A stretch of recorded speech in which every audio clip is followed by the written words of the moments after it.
دوستان گل چطوری؟ اومدیم با یک ویدیو دیگه بچه من مستر کود مستم. دوستان از اومدیم با دو تا SMG مخصوص SMG پلیرها با اتچمنت های ناب. یک SMG که مخصوص رنج و خب کمتر کسی بهش اهمیت میده و کمتر دیده شده، یک SMG که مختص فایت نزدیک و هیپ فایره. امیدوارم که از این ویدیو خوشتون بیاد. لایک و کامنت یادتون نره، فالو هم بزنید. بریم سر وقت ویدیو. دوستان اول از همه بریم سراغ GKS. اول اینکه برای هیپ فایر آنچنان مناسب نیستش، هم برای فست اسکوپ عالیه دوستان، همونطور که دارید مشاهده میکنید.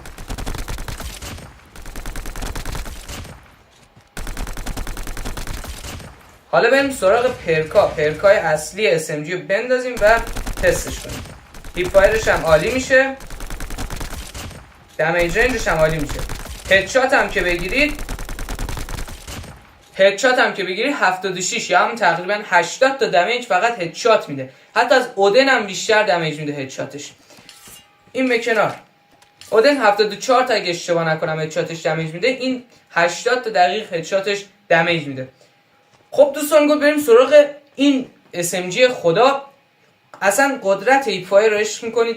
هیپ فایرش بدون اینکه حتی پرک بندازم انقدر بسته است. بریم تستش کنیم.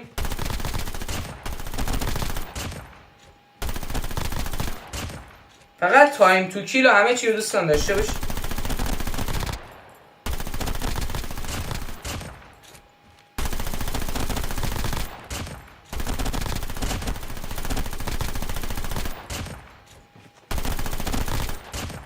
دوستان با پرک دوستان فقط هیپ فایر رو نگاه کنید، خطاش رفته تو هم انقدر هیپش بسته میشه.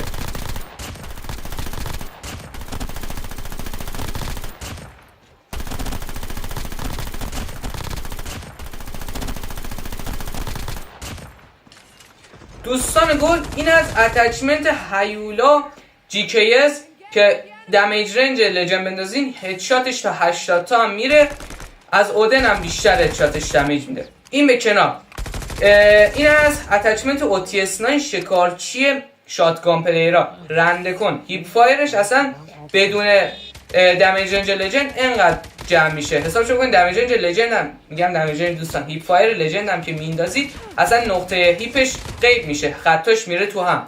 این واقعا اتچمنت خوبیه. اگر ایمتون لیزر باشه میتونید باش گل بکنید. ممنون شدم که این ویدیو رو دیدید. لایک و کامنت یادتون نره، فالو هم بزنید. عشق منید. تا ویدیو بعدی. با